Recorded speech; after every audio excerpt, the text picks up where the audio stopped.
I don't know about you, but I do not like the taste of Gatorade. It always tastes to me like someone poured water in a dirty cup that had something else in it since the last time it was washed. It's not sweet enough to be Kool-Aid, and it's not pure enough to be water. It's kind of strangely, vaguely sweet, and it's salty. I don't like it at all. But I've got it in my fridge right now. And you maybe do too. It's in the back, and you know why it's there, in case I ever get a stomach bug. One of my favorite things to do is to look at that once in a while and throw it away because it's expired. That's a blessing. It means that I haven't had a stomach bug in a long time. But that stomach bug feeling, that just wasted, worn, weary, lay on the tile feeling is what we're hearing in the first reading from Elijah. It's just too much for him. It's too much.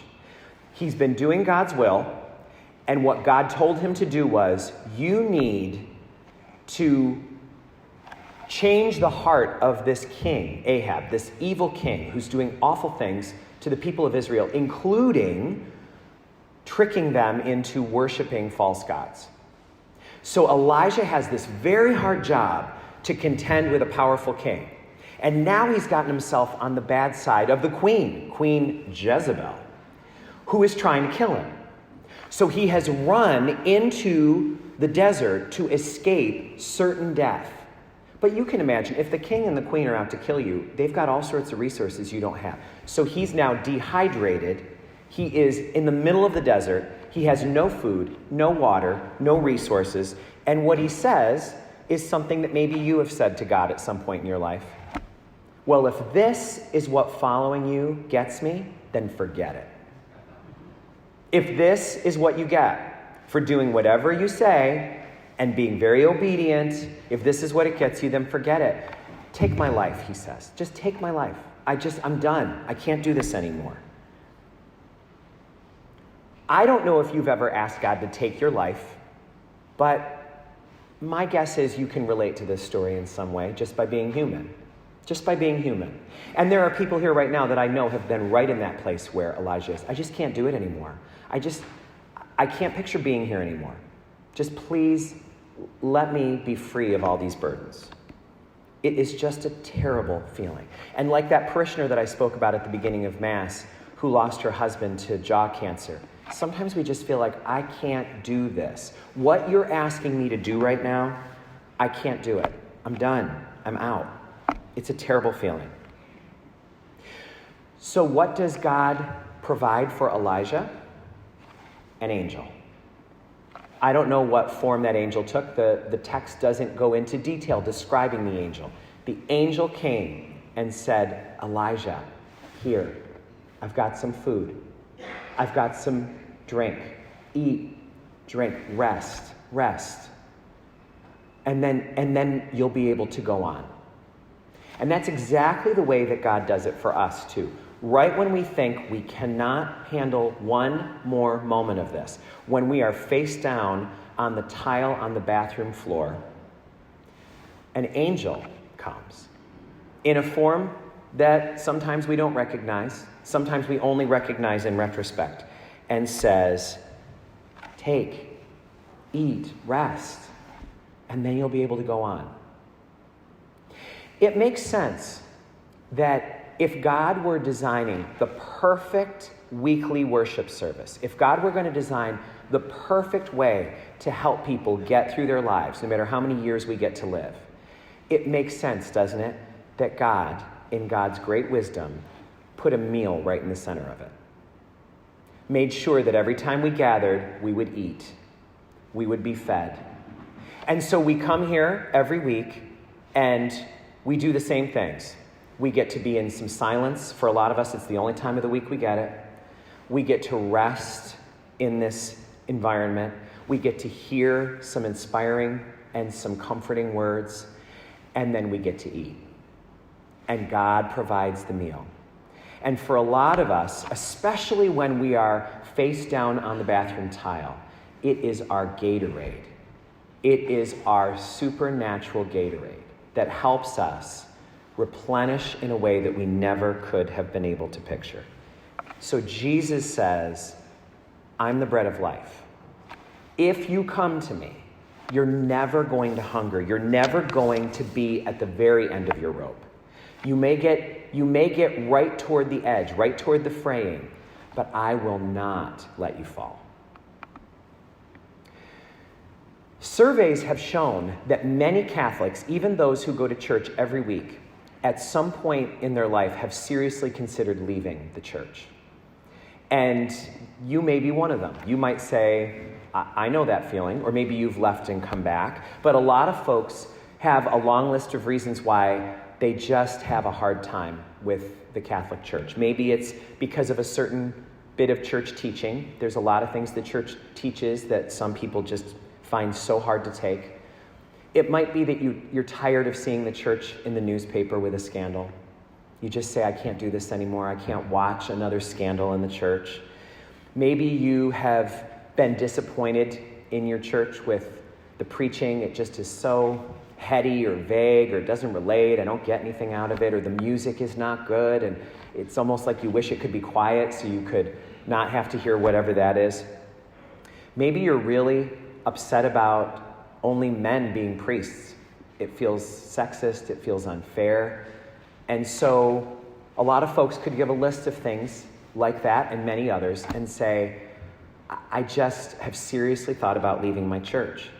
But despite all of that, Roman Catholicism is the largest denomination in the United States, and it's the largest denomination in the world. And so a lot of researchers have wanted to find out, when there's so many things in the church that anger and upset people, but it's still the largest religion in the world, why is that? So in surveys, they've asked people who've considered leaving but haven't, or who've left and come back, what is it that keeps you in this even though you've got mixed feelings? And the top two reasons are the Blessed Mother and the Eucharist. I can't live without the Blessed Mother. Once I've tasted her love and guidance, I never want to live without that. And I don't want to live without the Eucharist. I can't make it without it. 17 months ago, something unthinkable happened. Even talking about it feels so weird, even though we've been through it. One day we had Mass, and that afternoon we had a St. Patrick's Day dinner for the parishes to gather at Pegasus Restaurant. And the next day, the world ended. You remember, I actually went to daily Mass because I hadn't heard the news yet that the bishop had asked us to cease all Masses. And so I went there, and there was just a small group of folks, and so many of them cried when I have to announce this is the last Mass for a while. For how long, we don't know. And it was 3 months where there were no Masses at all. And then we slowly returned to church. But every week, 17 months later, every week I'll look out, and there'll be at least 1 or 2 people that haven't been since then. This is their first week back. And it's always interesting to look in their eyes and realize, oh, wow, I haven't been here in so long. And it doesn't mean that they lost their faith. It doesn't mean that they stopped being Catholic. They were probably watching the live stream, most of them. They were connected. They were praying, but they weren't receiving the Eucharist. I have talked with a lot of folks who have really loved the live stream. And as I said at the beginning, we're going to continue the live stream indefinitely, forever. But a lot of folks have said, I wouldn't have known how many advantages there are to the live stream until I experienced it. And they've said things like, if I'm not feeling well and I really shouldn't be at church, I would miss Mass normally. But now I don't. I sit there not feeling well and I go to Mass. Or we have kids that are going every direction. And so often there's a conflict on Saturday or Sunday that stops us from going. Well, no longer. Now we just say, all right, 3 o'clock for Mass, everybody. We're going to meet in the living room at 3. And they meet in the living room and they pray together. Other people have told me they press pause on their smart TV when something happens in the Mass that makes a kid question, and they get to have a good family discussion about it. They said there's a lot of advantages. We'll never miss Mass again now because of the live stream. And that's all beautiful, and it's all true. But the question for all of us is, what does it mean then to have everything but the Eucharist? What does it mean for us? And I think as we talk about that, it's so important for us to enter into a very judgment-free zone about this. I think it needs to be a judgment-free zone where no assumptions are made, no judgments are cast, just to ask ourselves in a spirit of inquiry, what does it mean if we have all the parts of our faith but the Eucharist? How does that affect us? And a lot of folks, this is a question that is very real because we've experienced it. How does it affect us to have everything but the body and blood, the soul of divinity of Christ as an opportunity each week? How has our faith changed when we've gone long stretches without it, maybe for the first time in our lives? What does it mean to be a practicing Catholic without that? What does that look like? Many of you have listened to the podcast interview that I did with my friend, Sister Mary Frances. And many of you know, because of how much I've been talking about her lately, that she died unexpectedly just 3 weeks after we recorded that sacred conversation. And she is a fascinating example of having a relationship with the Eucharist because she was born in the South as a Southern Baptist. And she converted several times through different Protestant denominations until she became Catholic. And when she became Catholic, she was so in love with the faith that she became a nun. And one thing that she said when we were talking one time is we were talking about how sometimes churches aren't very welcoming, or maybe the music isn't so good, or the preaching isn't so good. And we were talking about what a problem that is because it drives people away. And she said, but you know, as a new Catholic, I have to say something.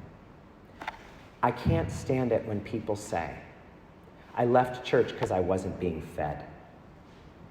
She said, as somebody who didn't have the Eucharist in my life for such a long time, that makes my skin crawl. She said, that should never be said. She said, when we come, we are fed. We are fed.